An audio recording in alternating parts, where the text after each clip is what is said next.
A long time ago, on a comics page far, far away.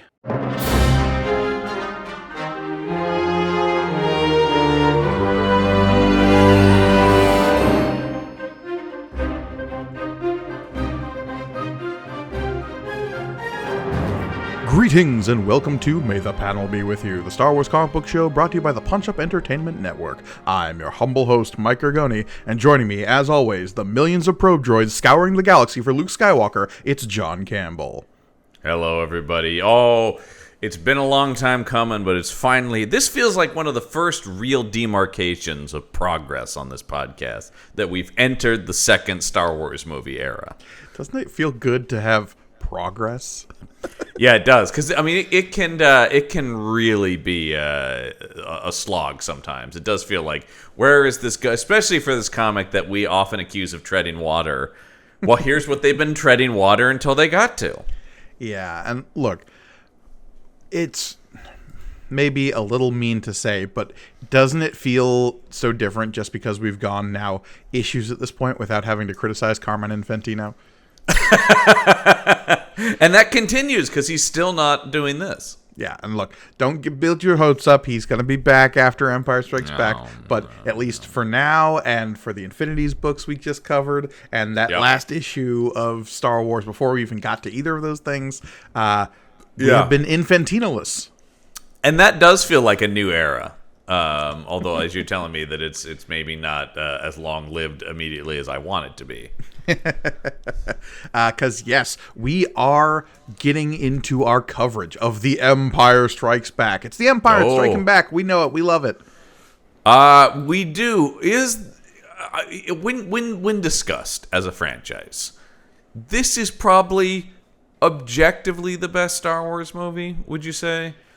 It's sort of agreed upon in a lot of sense. Like, if you, in as much consensus as you're gonna get within a fan base. Yeah, exactly. I think there is a broad consensus, and that is by, let's be honest, we don't have a total triumvirate consensus, because as of right now, we are entering an era in which there is a generation whose Star Wars movies were the sequel trilogy are coming into their own right now. And I know that makes us all wither away and turn to dust and float away in the wind. Jesus. But also, that gives me no hope for the children of today. Good Lord.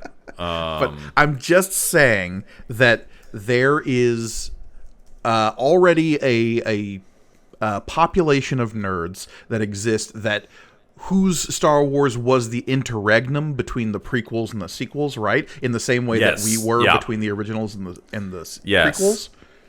Yep. And those were the people who were raised on the Clone Wars cartoon shows and Rebels and people who have driven the creation of an Ahsoka show.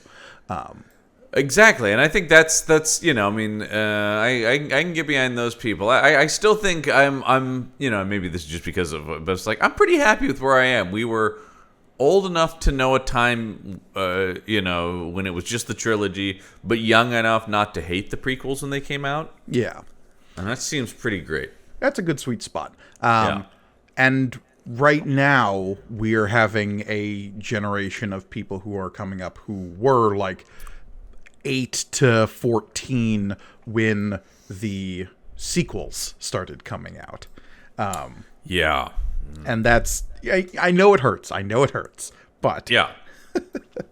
So, whether or not we have a broad, whole spectrum consensus on whether Empire Strikes Back is the best quote-unquote Star Wars movie, it is widely regarded as a lot of people's favorites.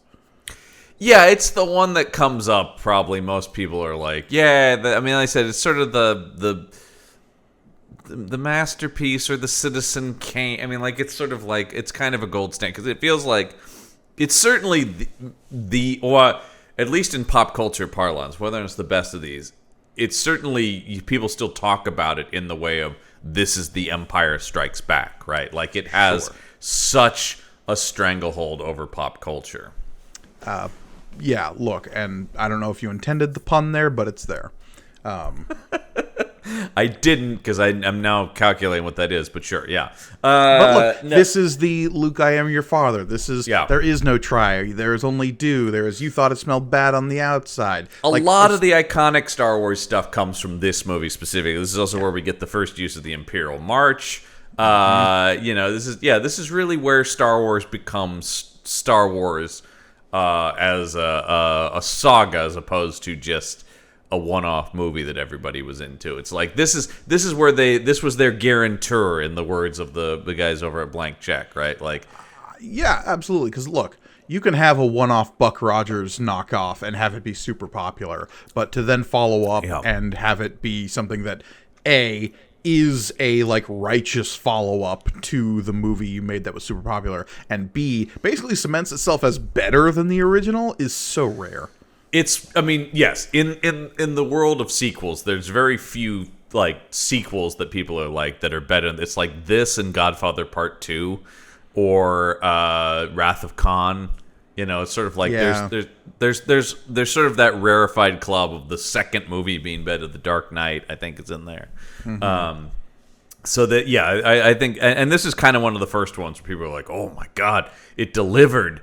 Because it used to, sequels, it's so weird to think about, and I swear we're going to talk about this comic. But we talked about, if you're a listener of Meet the Monsters, we talked about back when they were making the Universal franchises, the idea was you always spent less money on the sequels. You knew they were going to make less money, so they were really very cynically made and like, yeah, make more of that. We know people aren't going to like it as much, but, you know, we can maybe make a little bit of money. It's just so weird because that's obviously the exact opposite of how everybody thinks now. Yeah, no, and it's especially strange in talking about Star Wars as the context, right? A series that is like almost infamously ballooned in cost. Yes. To the point where movies like Solo are considered abject failures by some like box office hawks. Even though I think it was like the 7th highest grossing movie that year. Yeah. But yeah. It's so it's just so weird. The other thing that leads us back to this comic, I think, is Star Wars, of course, was the first time really that like an Empire, more so because they learned their lesson with the first one. They're like ready to go with the merchandise on this one, Yeah. including this tie-in comic. Well, you say that, but Let's say the idea is that they are ready to go. sure. Yeah, we the comic are actually- covering Star Yeah. Wars from 1977, issue number 39, technically. Though Yeah. this marks like the beginning of a 6-part adaptation of The Empire Strikes Back. This is also issue number 39 of the ongoing Star Wars comic from Marvel Comics Group. Right, This which is something that they issue- don't do again, right? We Right, no. talked In about. their adaptation Yeah. of Jedi, it will be its own separate thing. And this comic might give us some indicators as to why, because Yeah. do you know off the top of your head the release date for Star Wars Episode 5, The Empire Strikes Back? I think it's May, isn't it? It is May 21st, 1980 was the initial release date Yeah. of that film. This issue comes out in Yeah. September of 1980. Yeah, that's not exactly striking while the iron's hot there, which was much more the goal on this one. That is not to say that Empire Strikes Back is not still in theaters and still doing gangbusters, because it is. It's a different time in films where like half a year you could have the same #1 movie for. You know, Yeah. I mean, like you know, when we get to 1984. Ghostbusters is like #1 for the whole year. I was gonna Basically, say, it's insane. Ghostbusters Yeah. is the one that like has a 10-month sprint or something. Once again, it's another thing where it's like it's the total opposite of today, where it used to be like your movie would just make the same amount for weeks and weeks and weeks and weeks, and that's how you'd make a ton of money. Whereas now the bulk of your money is made in that first weekend. It's very strange to think Yeah. about. If you don't top $500 million in the opening weekend, you're considered a failure. Yeah, back then it used to be like, that's a good start. Now you've got the next 6 months of runway to become a hit. You know, I mean, like, it's great. Now, if that Friday that a movie comes out, they're already going, it bombed. Right. It's nuts. Absolutely nuts. You can have a movie like Aquaman and the Forgotten Kingdom be... Hey, man, you know what? I actually haven't seen it, but I'm just heartened that a movie can kind of chug along like that and actually end up turning a profit. Yeah, Aquaman just... You do you, Aquaman. Once again, I have no dog in that fight, but it's kind of nice. All right, but Star Wars number 39, Beginning of the Empire Strikes Yes. Back. We have a lot of the same creative team we had before, but with a notable exception, and that is on our pencils. So we've got Archie Goodwin on writing, Al Williamson on pencils. We've seen Al Williamson before, but he's back. And we'll see him a lot more. Yeah, okay, keep going though. Carlos Garzon on inks, Yeah. Glennis Oliver Naween on colors, Jim Novak on letters, and Joe Duffy as assistant editor. Good to see Joe Duffy popping up now. And Yeah. a strange name that I'm unfamiliar with, John. I don't know who this James Shooter is. James Shooter. Does he have any relation to Jim Shooter? Because that man's awful. Yeah. What we are seeing here when you talk about names we recognize is we're definitely entering 80s Marvel, right? These are 80s Marvel people. Yeah. And most of all, I mean, Shooter will come to define 1980s Marvel, of course. And he is editor-in-chief at this point. I was going to say, is that why he switches to the James in this book? Because he knows his name is going to be seen in a adaptation of Empire Strikes Back. So does he want to come off as a little bit more like, oh, no. My name's James Shooter, That's what's on the business card of Marvel Comics. I like the idea of when they switched his title, he also made them put the name on the door and change it from Jim to James. Yes, he's James Shooter now, editor-in-chief. I was going to say, Al Williamson, a name we should get used to, because he's a guy who's going to float around Star Wars comics for a long time. Oh, yeah. Including, we've already talked about some of his work on Dark Horse stuff, because the special edition adaptation he worked on. Yeah. And look, he is not the problem with that No. book. The problem with that book is all-encompassing. It is. He is but one of many problems with that book. Yeah. He's coming to them from Atlas Comics at this point. And because I was just looking at like, where is he? Because he's definitely a name I'm familiar with. Because he's done a shitload of Spider-Man. I mean, like I said, he becomes a big Marvel guy in the 1980s. But one of the things that this kept reminding me of, and it's such a weird thing for me, but if you know me, it's also not that strange. I just kept going, this looks a lot like their adaptation of Blade Runner.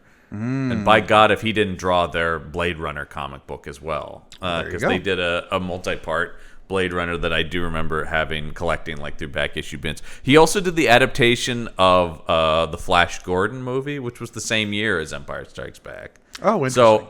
And he will draw the Return of the Jedi one as well. So he definitely does a lot. He did a lot of the adaptations of stuff.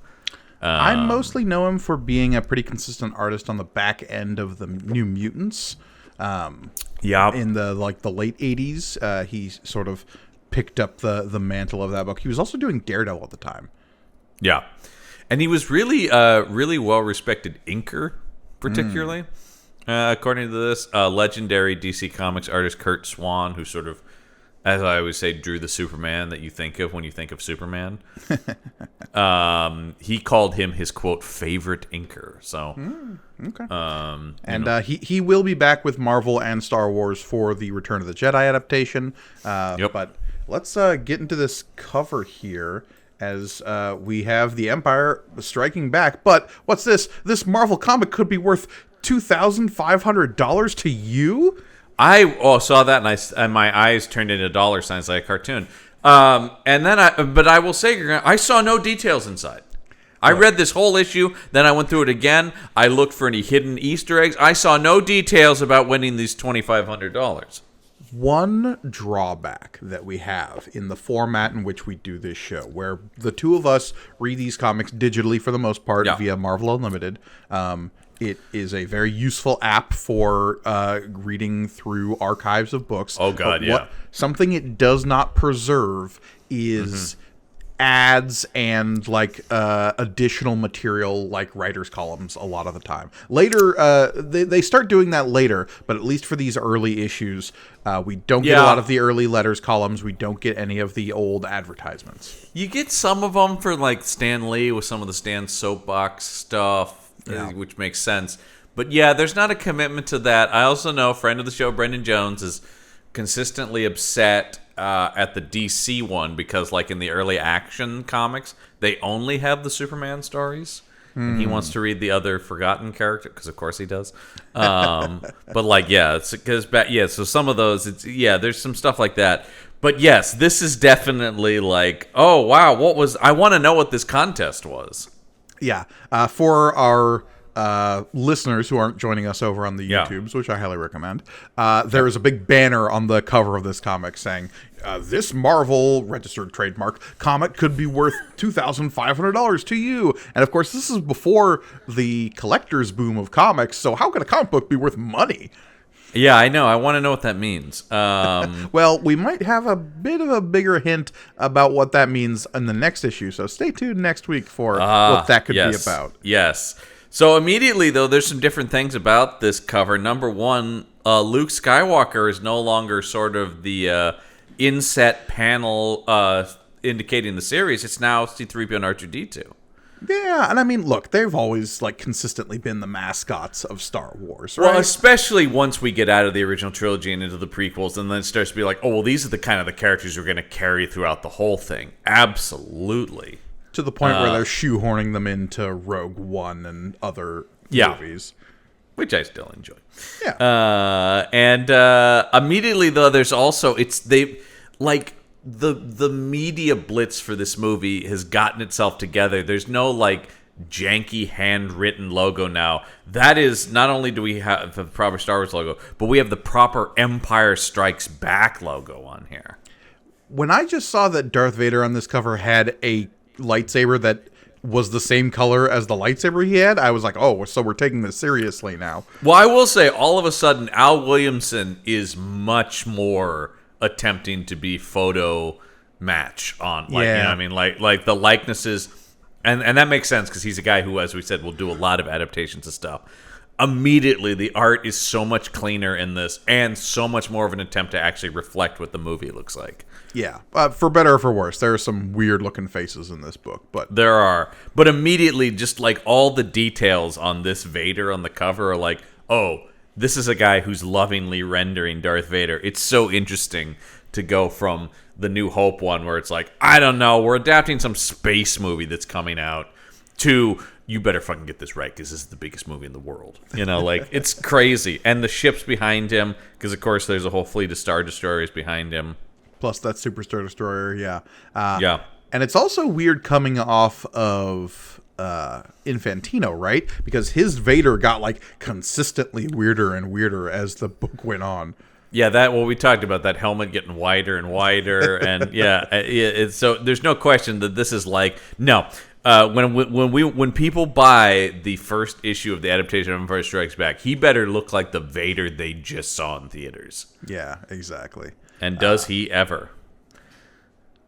And it says here, beginning the official comics adaptation of the most eagerly awaited space fantasy of all, The Empire Strikes Back.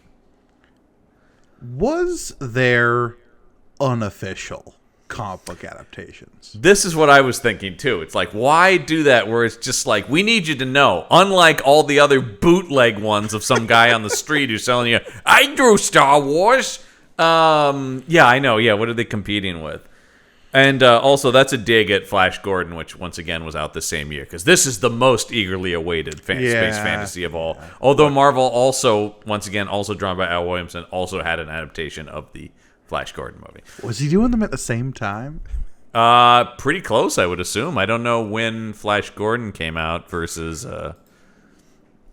Let's see. That's Flash funny. Gordon came out at the end of the year, so December of 1980. So, God, this probably was not 50 the exact. cents. I know, isn't that insane?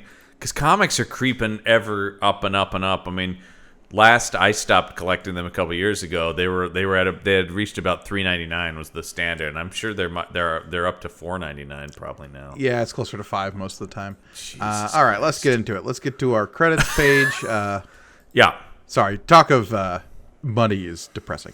Well, we were also about to turn to those old men going, I remember when comics cost a quarter, sure. All right. But we get a nice little splash page of everybody on Hoth. Luke's got a blue lightsaber, white lightsaber, tough to say. I think it's trying to be blue. It's blue with some, and then they're sort of using white to highlight sort of the shimmer of the blade. Yeah, but there's definitely some blue in there. Everything looks basically right here. Yeah. The fact that we spend a whole page just on some splash art I found interesting, because usually this book just goes right from the get-go. So even this first page is laden with caption boxes telling us what's happening. There's there definitely is a weight to this that's like, oh, we're in no hurry to get anywhere. We know you want to do this, so take some time to luxuriate in the imagery. Because, we have all of our heroes in action poses, including 3PO, who just has his hand out Can I note? Yeah. Chewie with a bowcaster? He has the correct weapon. I know, it's crazy. Han with his actual blaster? Han has the blaster with the scope on it. Leia's got a blaster rifle. Everybody, that's what I'm saying. Everything, you just look at this is a rare occurrence in reading this book where you go everything seems to look right. And then the big hulking Vader above them, and you're like, yep, that looks like Vader. The proportions are correct. It's a weird thing where I'm just like, no notes, pretty solid piece of Star Wars imagery. I don't know. Yeah. But they do say beginning the official comics adaptation based on the script by Lee Brackett and Lawrence Kasdan. More Lawrence Kasdan, Lee Brackett, kind of a legacy credit due to George Lucas. Lee Brackett wrote the very first. Lee Brackett was a legendary screenwriter. Excuse me, as I enter film history corner. Yeah, legendary screenwriter. I was actually wondering about this. Wrote things like Rio Bravo and things like that. And Lucas hired her to write the first draft of the script. She did write a first draft and then died right after turning in the first draft. And while they didn't use a lot of what she wrote, it was a testament to sort of her legacy that they gave her a posthumous credit on it.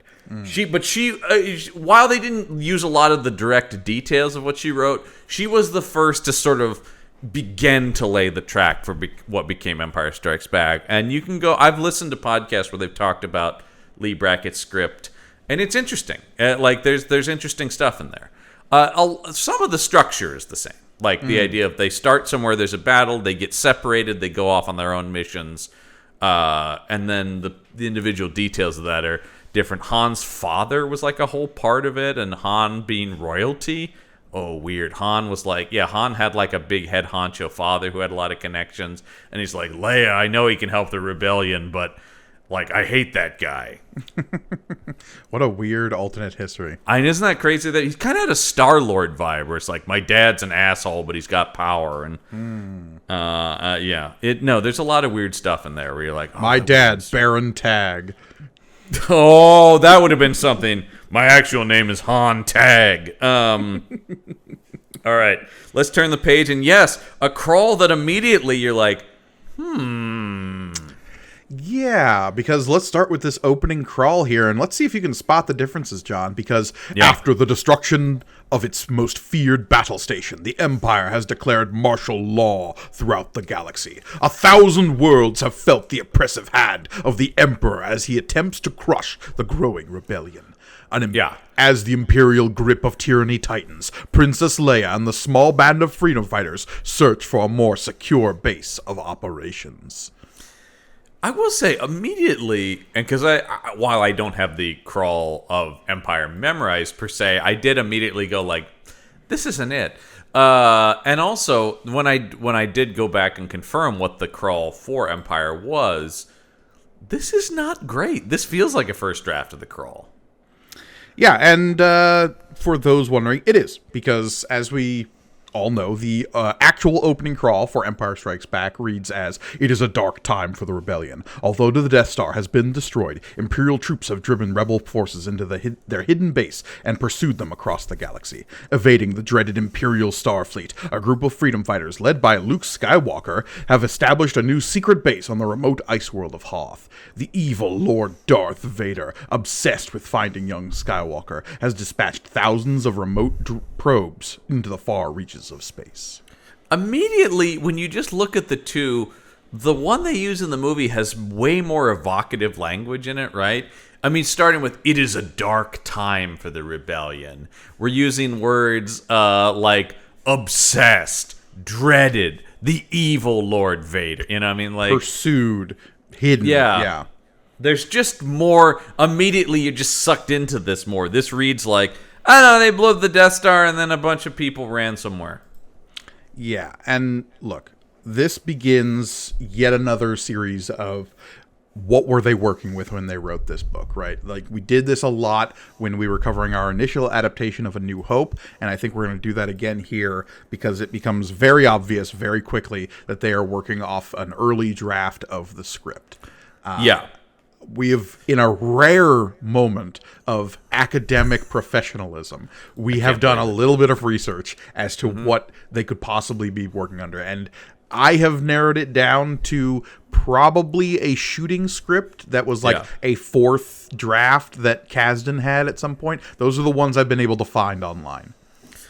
Yeah, and I mean, and a shooting script would certainly make sense because it's like by the time they gave it to Marvel, they had the script locked in, and then probably a lot of the changes that are different here were things that happened during the actual production. Because we know there was a lot of on-the-fly rewriting.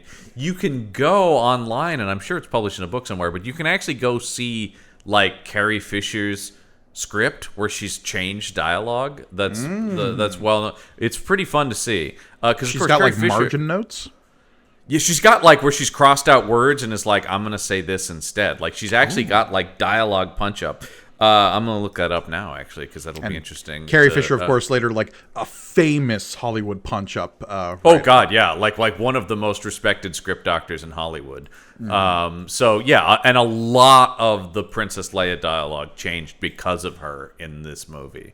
Well, I mean, we'll get to some of it, but like a lot of the dialogue between Leia and Han is pretty different than what we're used to in the film. You can. Yeah, you can absolutely go and see her script where she's changed a lot of it. That's so cool. Yeah, it's very cool. Okay. I'll get to that when we get to it. But anyway, here we are. We're on Hoth. The famous purple tauntauns of Hoth. Look, when Grimace started pooping out kangaroo babies, he needed somewhere to put them, and it was on a ice planet in the middle of nowhere. Yeah.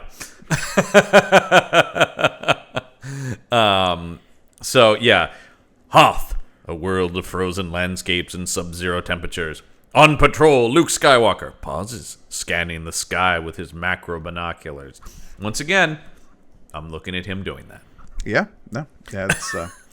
I would say the only immediate that's strange is like the weird ice spires in this. We've got a very kind of Dr. Seuss-y feel to the landscape of Hoth.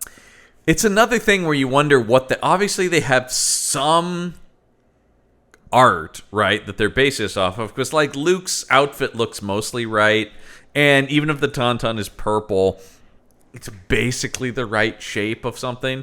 But they clearly don't have a good reference for what Hoth looks like, or they've decided to embellish. I don't know what the answer is there. Probably a little bit of column A, a little bit of column B. Yeah, because it's you're right. They go to this well a lot. It's a much more whimsical ice planet, where it really does just look like a frozen tundra in the movie.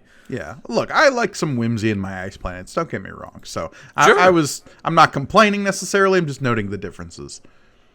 Yeah. Moving on, we suddenly cut to a explosion as we get our meteor impact, which, as watchers of this film, we would know that's no meteor. Yep. And but Luke is like, hey, relax, Tauntaun. We get meteor strikes all the time here. Yeah, there's a lot more Luke to his tauntaun dialogue in this first page. I don't know if that comes from the script or if that was just once again, this is befitting the Luke Skywalker we know from this comic, where he talks to himself an awful lot. Yeah, I will say I read through that like shooting script I was able to find online. All of this dialogue is in there, including the son of a jumpin' rot. Oh boy, yeah. And once again, that's where you just go like cut all that shit out. Son of a jumpin' because a big furry clawed paw smacks Luke off his tauntaun. Yeah, this Wampa's gonna really fuck him up. Though interestingly, we don't see the Wampa's face, and spoilers, but going forward, we will never see its face. Which we definitely saw less of it in the original cut of the movie, because they added more Wampa footage in the special edition. But we did see the Wampa rise up to attack him. Yeah, and we do get like one shot of the Wampa's puppet face in the original. Yes, yeah, we see it. We see it in here it's just completely gone. There's some fleeting glances in the movie here and there. In this book, we will have continuing shots of Wampa arms. Now, when we go to the next page here, we have the Imperial probe rising up out of the snow, and it is far more intimidating than it is in the movie. Even though it's the same design, the lighting around it, the smoke billowing out of the crater where it was. I love how dastardly this probe droid appears in this book. The art here is sick, I think. It's very cool. Like I said, I am so heartened by Williamson's art in this. It's all of a sudden you're like, yeah. Now this is what I want out of a Star Wars comic. And yeah, this is where you're going like, this is good comic book like embellishment of imagery from the movie. Yeah. And there it is coming out, and you're like, this probe is gonna fuck shit up. Yeah, this thing is rising out of the depths like some kind of eldritch monster being awoken from the ice. It's like, no, it's that little one that goes meh as it moves across the ice. It was always a cool design with his little metal legs and stuff like that. It definitely has. We love a probe droid. Oh, love it. So let's go to Echo Base, and immediately, just look at the level of detail that we get. It's so crazy, as opposed to an Infantino. We feel like kind of always would just sort of be like, forget it about stuff. Where it's like everything here is so rendered. All the parts of the Falcon, and then you've got an X-wing over here, a couple more over there. This like catwalk thing. Just there's like life to this. It feels like the bustling base in the movie.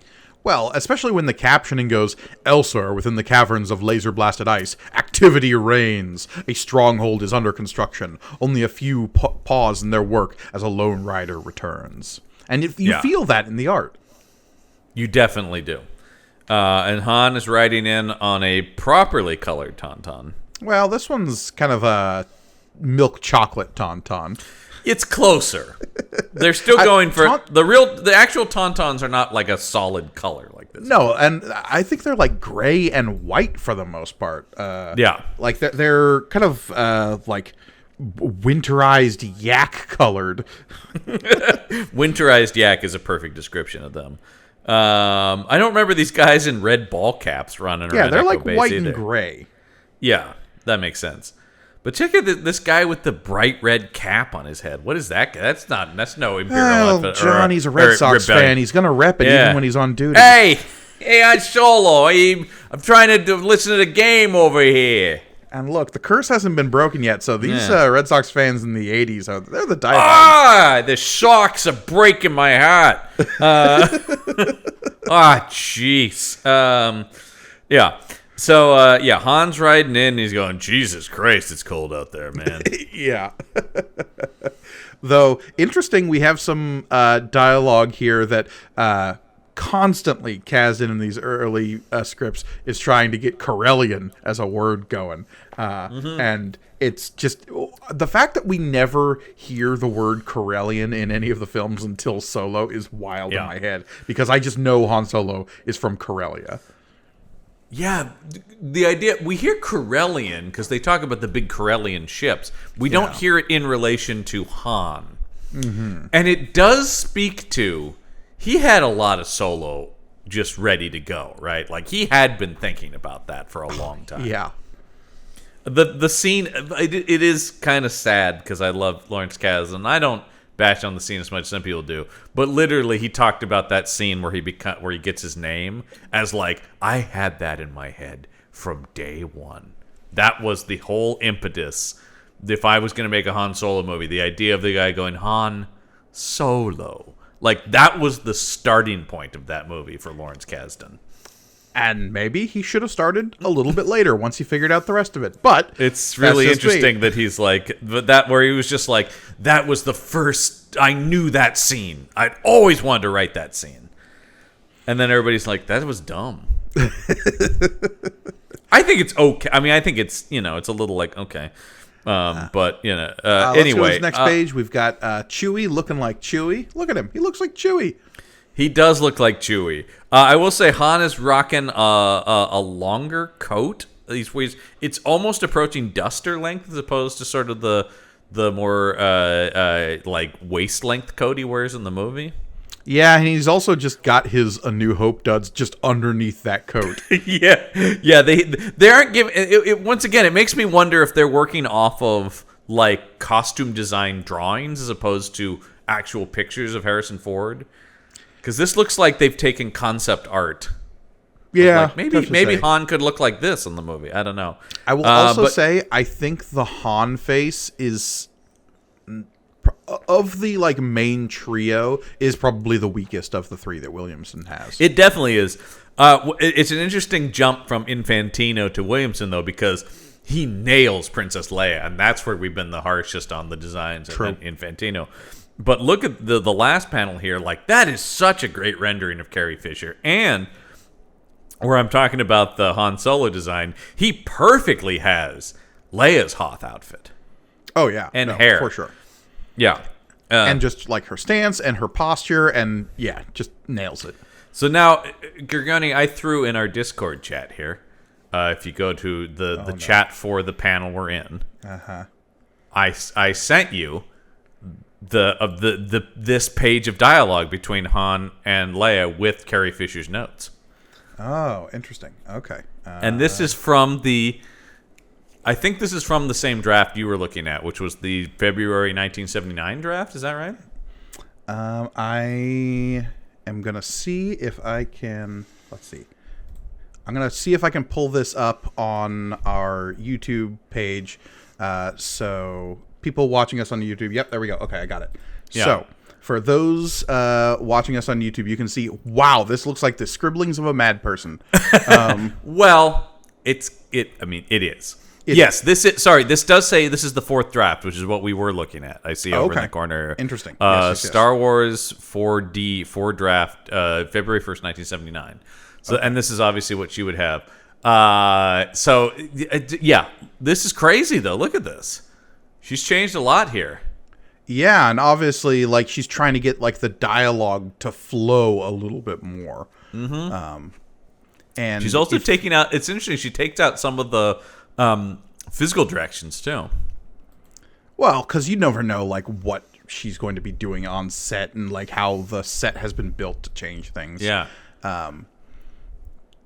But it's so interesting, and then it's crazy to see because not only is she changing stuff, and then she's adding stuff, and then where she's crossed out her own suggestion. No, like she's putting a lot of thought to this, way more than a lot of actors would. Let's take a moment for this page because I want to get to this dialogue specifically in the comic. Because in the comic, let's switch back over to here. We have Han conversing and saying. He's going to leave because he still has Jabba the Hutt with one T, has a price on his head. We still haven't curious about the one T. I still want to know where we're going to get to Jabba the Hutt with two T's. But we have Leia kind of looking despondent as Han says he's about to leave. And he has the "don't get all mushy on me" line. Yep. But then... we get into the part where Carrie Fisher is editing this dialogue, and because Leia is saying, let's see, Han saying, "I've got to get this price off my head while I still have one." Leia saying, "But you're a natural leader. We still need you." I will say one of my favorite Han Solo lines is not in the comic when she says, "I just as soon kiss a Wookiee," and he says, "There's no accounting for taste." Where in the movie he says, "That can be arranged." Yeah. Way funnier. Whereas in this and in the script that Carrie Fisher had, Han's retort is, "There's no accounting for taste." Yeah. Because let me see here. There's not. Obviously, the comic book loses some of the dialogue because it strips to Han saying, "No, Your Worship, that's not why you came after me. I think you were afraid I was leaving you without even a kiss." So we skip like this first half of the page of Carrie Fisher's stuff. And so it makes me wonder, since that's not in hers either, because also Ford was known for improvising stuff. If That Can Be Arranged was a Harrison Ford improv. Maybe. Because these two were known for changing their dialogue. Mark Hamill kind of talks about it on the first movie when it would just be like, "You can do that?" Like being amazed at Harrison Ford. And what Harrison Ford apparently told him was, he's like, "Yeah, you just don't ask George if he can do it." Because he would go, "Should I say this?" George would go, "No, just say what's written." And Harrison Ford's like, "Just fucking say it when the cameras are rolling. Then he can't do anything." Because, if you look at about halfway down Carrie Fisher's page, you'll see Han has that line is, "I think you ran after me because you were afraid I was leaving without even a kiss." And that is the line of dialogue we get from Han at the top right panel of the comic here. Then we have Leia's retort of, "What? I'd just as soon kiss a Wookiee." And that's when not Harrison Ford, Han Solo comes back with the "There's no accounting for taste" line, which is at the bottom of the Carrie Fisher page. Mm-hmm. And then the thing that she absolutely crosses out, she should, is the truly horrible "You've forgotten how to be a woman" line. Which is in the comic here. This one immediately stood out to me because A, it's not said in the movie, and B, it just like, oh, so Han Solo is going to explain how to be a proper woman to Princess Leia, huh? But also, not only is that terrible dialogue, but I like the way that she writes in her script. He can't quite find the right word. Like, she's writing a more naturalistic thing where, like, as a person, you're like, like that sort of stuff. She's thinking in that sort of rhythm of awkward conversation. Mm-hmm. She's doing what a good script doctor does, which is she's going, and obviously this is why she became like one of the most revered. Is she's going, "This is overwritten." That's what this screams of somebody going, "This is overwritten. You don't need all this." Like, a lot of what she's doing is paring stuff down. Yeah, and look, a good actor can, even with less words to come out of their mouth, if they're selling it with like emoting and expressing emotions. Ford was famous for taking dialogue, and still is a guy known for asking for less dialogue. There's a story from Patriot Games where there's a scene where the CIA is watching satellite footage of a terrorist camp being bombed, and he had a bunch of dialogue. He goes, "Take all of that out. I can just play it and look." And it's an infinitely more effective scene where all these guys are cheering for this camp being blown up, and it's just the horror on Harrison Ford's face of like seeing people die, and you're like, I can't even imagine what he would say that would be as effective as Harrison Ford's eyes right there. For sure. Yeah. These are people who know how to act specifically for film. Mm-hmm. And I think because obviously in theater it's a whole other thing where you got to project out to the back of the crowd, but in film, when you have those tight close-ups and you can all just read on the face. And the thing about it is, by the way, somebody bought that at auction. Her script, they auctioned off the full script with Carrie Fisher's notes. Oh man, can you read the whole thing online? I don't know if you can read the whole thing online. I'm looking at the auction page where they've got some more pages, though, because that's where what I sent you came from. But yeah, somebody bought this. I would love to read that with all of her notes. Yeah. I mean, what I know from it is, like, most of that is what we've seen in the movie. Like, she had a way bigger hand in crafting Empire than she would ever have gotten credit for WGA rules or whatever. But, like, pretty much all the Han and Leia scenes got a healthy polish from Carrie Fisher. And Harrison Ford, from the sound of it. Yes, and Harrison Ford. Yeah, they really and they were, of course, I believe it during the making of this one, were involved in a romantic relationship. So Wouldn't surprise me. And of In course, the real third life. person in that relationship, cocaine. that's a little bit what she says. If I did read her memoir, she talked about she was much more immature than him, and she talked about Harrison was a great guy. And I was absolutely not in a place in my life to be dating a stable, great guy.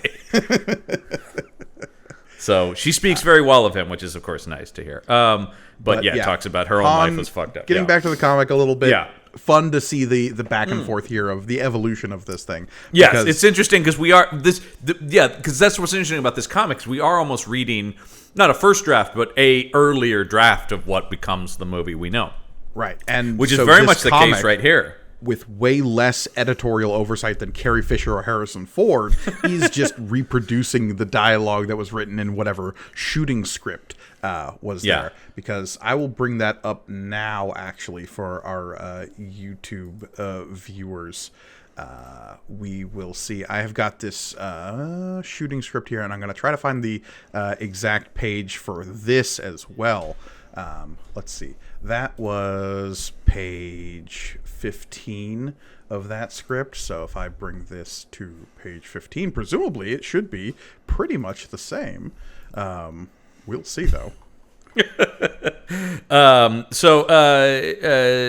Anyway, though, we get basically a more overwritten exchange between Han and Leia, and then the monster movie that apparently Empire Strikes Back was supposed to be. Yeah. So we have this hint that the Wampas are breaking into Echo Base down at the bottom of the right-hand panel. Which, I don't know who. Also, apparently, everybody should go out and check out whatever this book, the book, The Making of the Empire Strikes Back, which has a lot of her notes, but also Irvin Kershner's notes. Because let's not also forget that I think a lot of the stuff we're now talking about, cutting the Wampa stuff, is director Irvin Kershner's decisions, which are very smart as well. Because I think that's a huge reason why Empire Strikes Back is so good, is we switch directors. No offense, Mr. Lucas. no offense. But I think Kershner's so I'm going to bring up the page here. I've got again, what I'm told is like an early fourth draft shooting script from casting. I think this is the draft they had on set. And I know, John, you can't see this, but we've got basically the same page as Carrie Fisher. Obviously, it's not styled like a proper script, so you don't have like centered dialogue. So immediately it reads as like this is a little off. But you've basically got all the same dialogue here without all the Carrie Fisher scratchings, including the "You've never learned how to be a woman" line from Han. Jesus Christ. I'm a massive Lawrence Kasdan fan, but Jesus Christ, that might be the worst line he ever wrote in anything. That's horrible. Yeah. You also have the breeding of a bantha and not as much class. Is this where the scruffy looking Nerf I think it is. should be? Yeah. I think it is, which is who's scruffy iconic. looking? I mean, once again, it's just snappier. Yeah. But in this version of the script, we have just Leia walks away at the end of this. We don't have what's that breaking in behind Leia that we do in the comic. What's this? Yeah, because there it is. Leia Organa storms away in the opposite direction, never hearing the crumbling of an icy wall behind her or glimpsing what causes it, which is a big fucking monster hand. It's more Wampa arm, which is all we're really getting. But it's like, if it's already through the wall, how are they not in the base then? I mean, they are, and we'll learn that later. It's just crazy to me. Anyway, let's go to our friend Luke Skywalker, who's hanging upside down in a Wampa cave. Back to imagery we are familiar with from the movie. Yeah, it's Luke reaching out with his feelings. He's got to use the Force to grab his lightsaber. This is the first...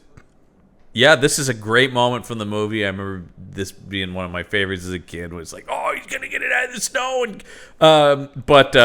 but this is an Archie Goodwin script, so we're gonna hear Luke think through all of this shit.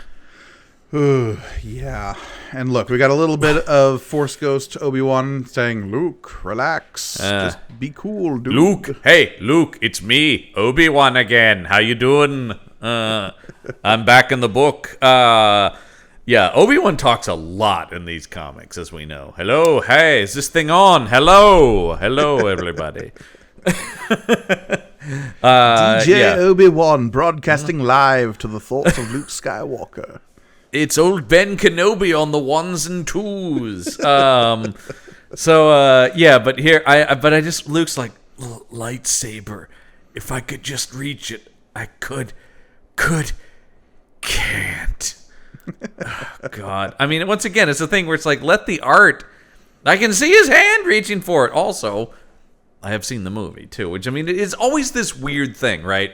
With this, like, it's the interesting thing about the comic book adaptation. It's because you couldn't just go, well, I don't have to see the movie now. I've read the comic. No, it's meant to move in tandem. Adaptations are weird. Anyway. Yes, Luke's. He goes, "Let the Force flow, Luke. Gotta relax. Yeah, that's exactly what I thought too.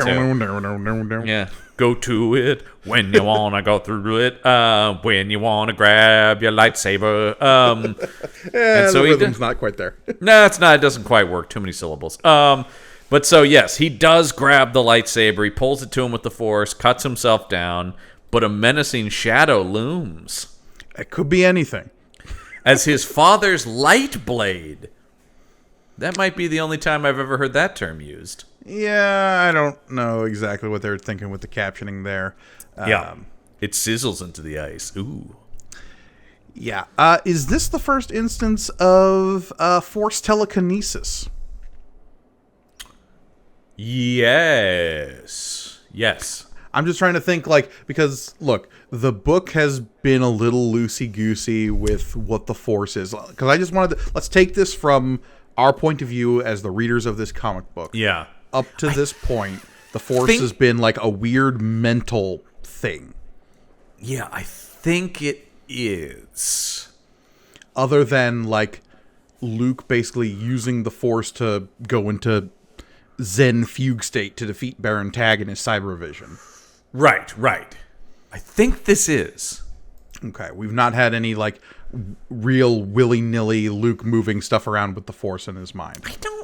I don't think so, no. I don't think so either. No. No, I don't think so. So I think this is... Because obviously, as far as the movies go, this is the first time we see, like, oh, the Force can just do stuff? Yeah, that's what I mean. I don't think so. Okay. Yeah, obviously we've had, like, Force choking and, like, Yeah. Vader can do stuff, but... Right. No, I think that's it. Yeah, I think this is it. Cool. Yeah. Because, Luke gets his lightsaber, cuts himself down, escapes some very conveniently placed Wampa arms on this next page. Oh, I love that I mean, it really does go... this makes me think, like, had they... By the time they were working on this... Had the movies not fully figured out what the Wampa looked like or something like that? Or whether... Because it seems like the book is going out of its way to hide the Wampa. If you cut out the puppet face in the original cut of the film, and obviously, like we said, in the special editions, which is probably what most of our listeners have seen, at least recently. I mean, since 1997, that's basically been the only way to watch at a certain point.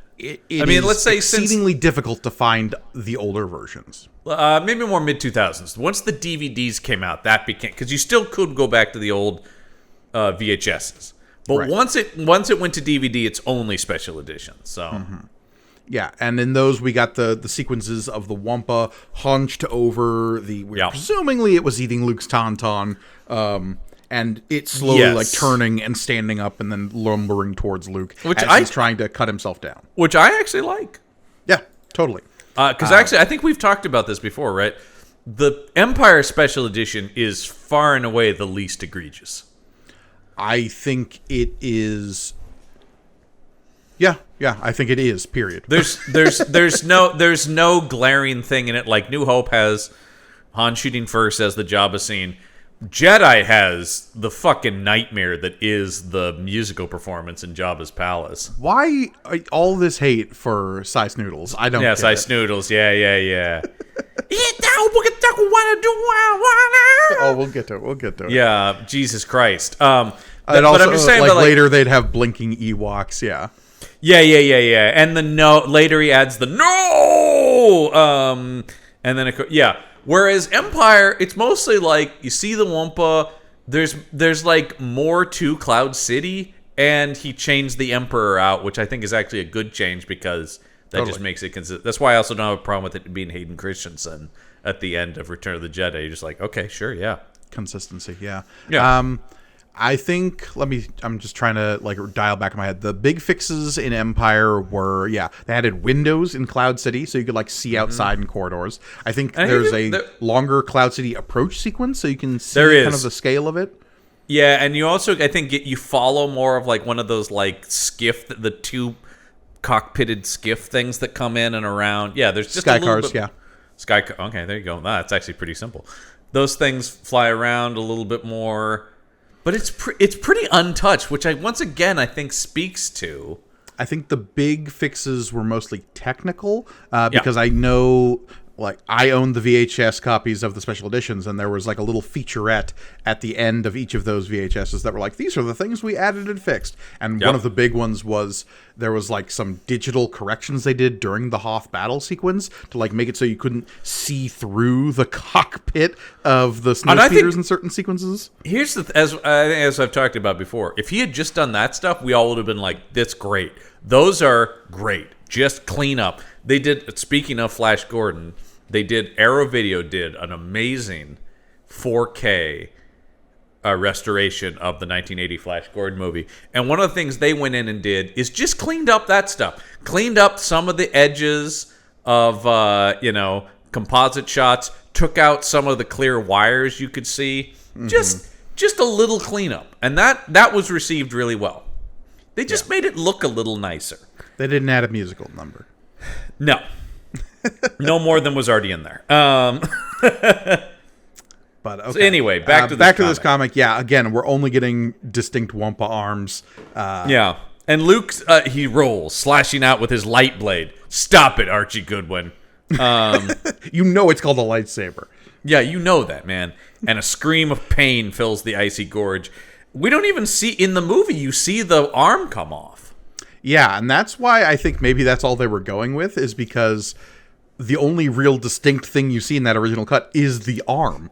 Yeah, but here he just slashes that. We don't even see the arm come off. It's really look. It's a kid's comic book. They're not gonna. It's Comics Code Authority stuff. You're not going to show dismemberment in comics. And then the Invisible Man shows up from James Whale's movie from the 30s, which is really nice to give him more work. Yeah, he staggers at Luke staggers off into the distance, and then we're back at Echo Base with our friends R2 and 3PO. Yeah, they're scanning for Luke, but it's freezing in here. We can't get any readings. Once again, 3PO is feeling cold. No, he can feel cold. He just can't feel the Christmas spirit, John. We know this. But it's always one of those things where 3PO feels pain. 3PO feels it's cold. Why would you build a robot like that? Never analyze droid ethics in Star Wars. This is a rule, John. This is not even ethics, though, but it's always just been it boils down to that. Why design a living, thinking creature that can feel pain? Why was I programmed to feel pain? Yeah. Or fear, or like I said, as we've talked before, why would you want a droid with anxiety issues? Anyway. Luke or Han and Chewie are squabbling over fixing the ship when 3PO rolls up and says, "Hey, have you seen Luke?" Nobody's seen Luke. Can I say, though, I got to say one of the things that I'm missing from this comic, Chewie's welding glasses. Oh, yeah, his little welding goggles that come down. Love those. I think there's maybe even like a little bit more banter between Han and Chewie that gets cut here, but we know that the comic is going to cut stuff for brevity. It's going to cut stuff. It's interesting because it cuts stuff for brevity, but then stuff that the movie cut for brevity that's overwritten in the script still finds its way into the comic, which is kind of fun. So yeah,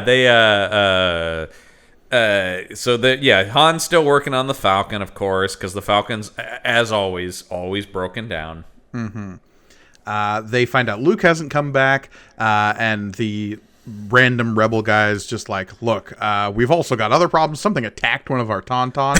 Again, hinting at the Wampas loose on the base. Yeah, in this version of the script, the Wumpas were a way bigger threat on the fringes of the movie.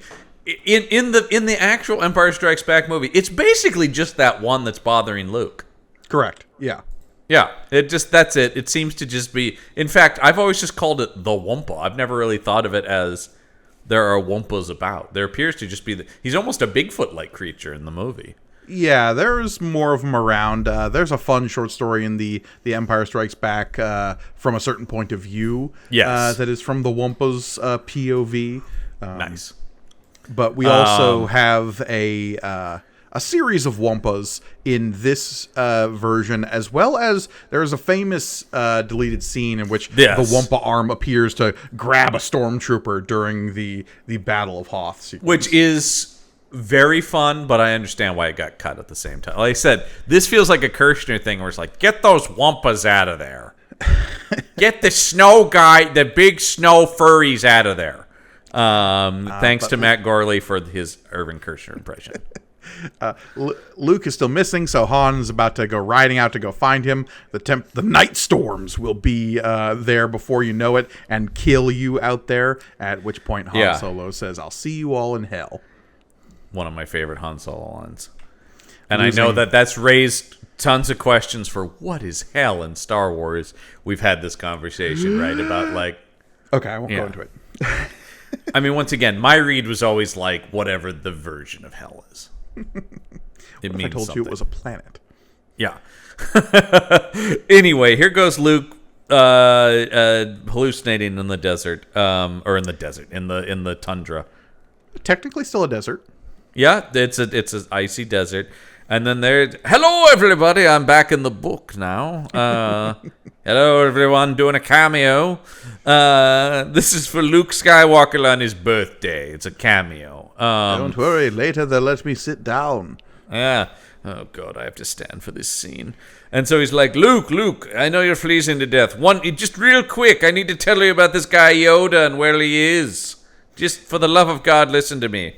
Go to the Dagobah system. There will you learn for Yoda, the Jedi Master, the one who taught me. Well, sort of. There was this guy Qui-Gon. We're not going to talk about him. Well, Yoda taught Qui-Gon, who taught me, right? But Yoda's also a Grandmaster. He sort of teaches us all at some point. Yeah, but so in a way, we all learn from Yoda. Hello, he's unconscious. All right.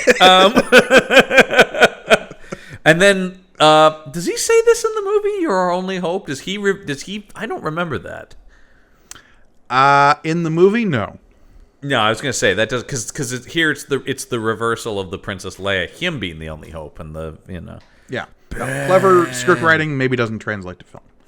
Yeah, Ben says Luke, and some real horror Al Williamson art here with the blood on the side of his face. I know, it's interesting. We talked about it's a kid's comic. We're not going to cut off that Wampa arm, but we are going to have our main hero on death's door with blood pouring down his face.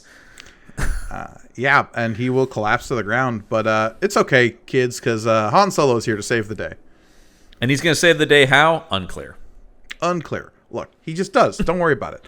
Because he rushes up, he makes sure Luke's alive. Don't die on me, buddy. Come on. We don't have much time. We'll get a shelter all built, and you'll be fine. Don't worry about what I'm going to do with this Tauntaun corpse. And that actually doesn't happen in this book. Nope. And I wonder if that's a comics code thing. No butchering of animals on panel. Come on, man. Yeah, that's got to be in violation of something, right? Yeah, look, if we can't have Draculas in our book, we can't go slicing open Tauntauns. You can't have no Draculas. Actually, that was pretty much Marvel stopped caring about that at this point, I believe. Yeah, because they've already done Tomb of Dracula at this point. When they were just like, fuck it. But fun fact, Comics Code Authority for the longest time said no Draculas in your comics. One of my favorite Comics Code stories, by the way, is when they rejected the credit for Marv Wolfman. That's a true story. Really? Well, because you can't have a Wolfman in a book. Oh my god! They literally, and it's just that's his actual name.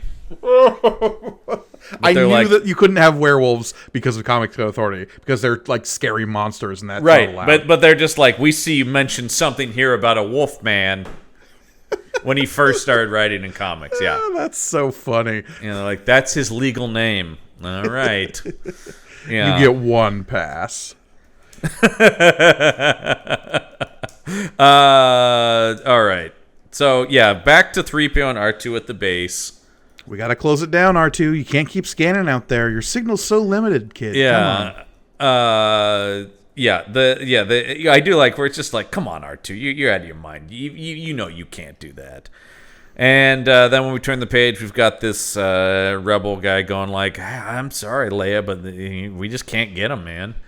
Look, we got to close it down for the night. We'll have the speeders up and running in the morning, but for now, we got to close the door. And in the movie, this is a very affecting scene as they slowly close the door. I was going to say, get that loud clang and Chewie going.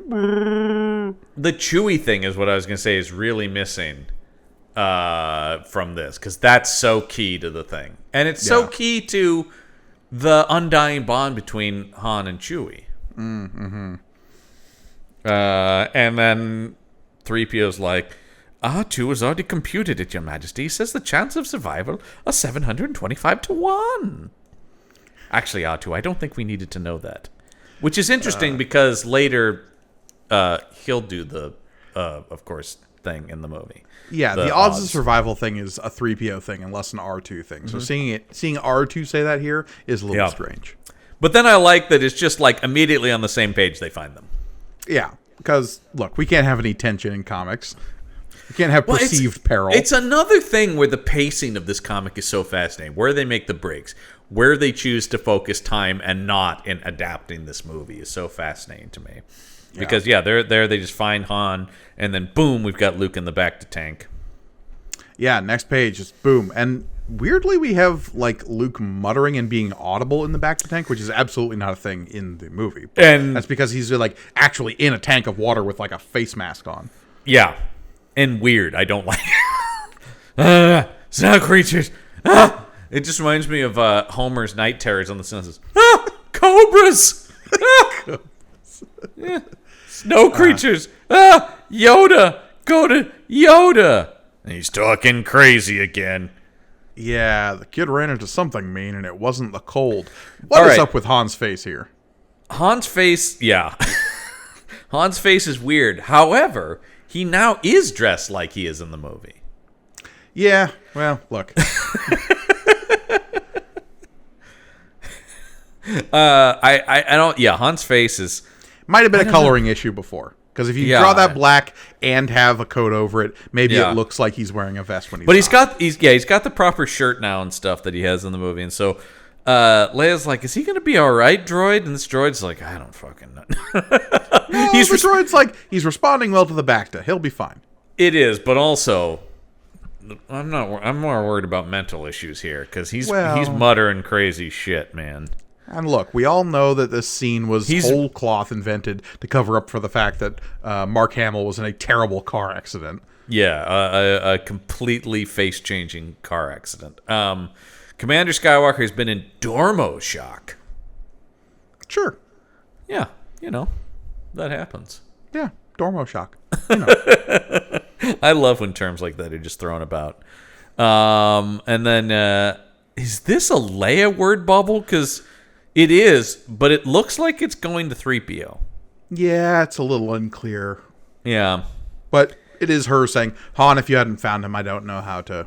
Yeah. This snowball's got nasty natives. They could be anywhere. Once again, we're so worried about these Wampas in a way we are just not in the movie. Well, because it is a plot point that, at best, if you even have the scene where it pays off, where they attack the stormtroopers, like, that it pays off and ends as of Act 1. And devoting this much time to something that just pays off with, and more stormtroopers die, is a little bit wasteful. I know, it's what I said, it's totally a thing where I can see them going like, we don't need any of this. Yeah. Because we got R2 rolling around, and then, oh god, rebel soldiers are fighting a Wampa. Yeah, R2's electronic shrieks bring rebel guards running. Swift, suddenly, what was once a corridor becomes a battleground as more conveniently placed Wampa arms are coming right at him. But what once again, the pacing of this is so weird because it's like, oh god, Wampas! And I'm sure this is maybe why they cut it from the movie too. It's like, oh God, Wampas. Then it's like, wait, who cares? The Empire is on top of us. It's like, Yeah. that's not really how pacing works, you guys. Like, that's weird stakes. I get the idea of it is just like, oh, they're being embattled on all sides. They can't catch a break. Right. It's actually something I think Last Jedi does better, where they're like boxed in on Crate, and it feels more like we are trapped. Yeah. I mean, we're not being attacked on both sides, but it is like we are up against the wall in that movie a little bit more. Yeah. So yeah, and it is, but then it's just like, oh God, Wampas, and then just the quick, I don't know. I think we stopped him with the stun blast. Stun blast finally stopped it, Your Highness. Yeah. Evolving in Hoth's extreme cold has given it subnormal life functions. Such strange wording. We've had to adjust our sensors to detect them, but it is just basically like, don't worry, we've got the exterminators on it now. Yeah, look. Yeah, what you got here is a bad Wampa infestation. Yeah, look, you got Wampas on the walls here. They're crawling through this place. Yeah. It's like, I'm not sure I'm going to be happy knowing how many there are. It's like, you know what? Just send me the bill. I don't need the details. Yeah, we're going to be spraying for Wampas. Gotta put up a big tent with a sign on the front that says /Wampas. Look, if you got somewhere else to stay here on the planet, lady, it's probably a good idea, because we're going to be using some pretty noxious poisons. I'm Dennis Franz, and I'm playing the Exterminator. Why were my scenes cut? Speaking of dangers on all sides, though, we do have a sequence here at the bottom of this page where the probe droid just straight up kills somebody. I know, once again, the probe droid is way more of a threat in this. And then it turns the camera and goes, You can tell the probe droid is evil because it has shifty eyes. Yeah. Shifty. Bum, bum, bum, bum. That's yet another Simpsons joke for those who don't know. Yeah, well, because if my brain could retain real information and not just Simpsons jokes, I would be a much better person. But we have the snow speeders going out after the probe droid. This is a little bit different than the movie because we have Chewie and Han drove a snow speeder out here. Yeah, I did think that was interesting. We do get the scene from the movie where Han blows up the probe droid. Yeah, because they track the probe droid. Chewie distracts it for a second, and Han comes up from behind it and shoots it. Which is from the movie, but it's a much quicker, just kind of happens scene. Here we actually see them like fly out to it. Yeah. And then we get a quick cut back to the interior of the Rebel base with like real moody colors here. The colors in this are very 1980s comics, right? Oh, where they're really trying to do this, this moody comic, and that's where I was thinking about the Blade Runner comic is very much like this too, which makes sense. But and some of the early Dark Horse Star Wars comics I remember also being like this. This is really what I think of the 80s, where it's like we're going to use color to be evocative, right? Like it's an extreme swing from the vibrant rainbow colors of past comics eras to like now it's going to be neon reds, and we're going to really, shape the colors to the emotions of a scene. Yeah, obviously, like books like Watchmen are doing this to like such a heightened degree, and like look at this, particularly this Leia close up here in the second panel in the middle. That looks like a Francavilla drawing. Like he still does that like harsh, dark noir shadows and color and stuff, which is awesome. But then we cut to, boy, this Super Star Destroyer is even bigger than the one in the movie, right? Look at that thing. I think it's just more angular. Like the Super Star Destroyer in the movie doesn't have that much of a protruding rear end. I think this looks like an arrow facing in one direction. Really does. It looks like they've placed a Star Destroyer on top of a giant arrowhead. And here it comes, baby. As somebody from inside the ship says, I think we found something, Admiral Ossel. Yeah. And then you get to... Once again, though, I'm just amazed by these Imperial uniforms that look like Imperial uniforms. God forbid, yeah. I can't believe it. A little weird to see Vader with his hands crossed behind his back here. And also, because of that pose, doesn't it look like he's wearing a robe instead of a cape? Yeah, Look at the I way also it's think cinched in on feet his were waist. drawn backwards. Oh, God. Yeah, I don't know what that is. Because it's not part of the cape. No. But it still drapes like it is. But it's clearly a separate thing. I don't know, I don't know what the there. deal with that is. But yeah, this is what immediately struck me. Why is it... I think it's meant to be the shadows of him with his arms behind his back on his waist. But the way it looks like it's cinched in. Like it's a robe, not a cape. Yeah, doesn't I just fall mean right. look at the bottom there. It looks like his feet Yeah. are facing backwards. Well, that's then you've got that problem too. You got a couple things going on with this weird, because I actually think Vader looks fine. Of course, when we get to this close up, you're like, yeah.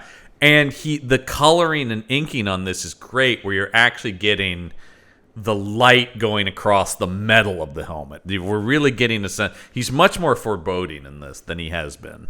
Yeah, and I love the small accents with the red tinted lenses, which you actually kind of lose in the film, but are absolutely a feature of the mask.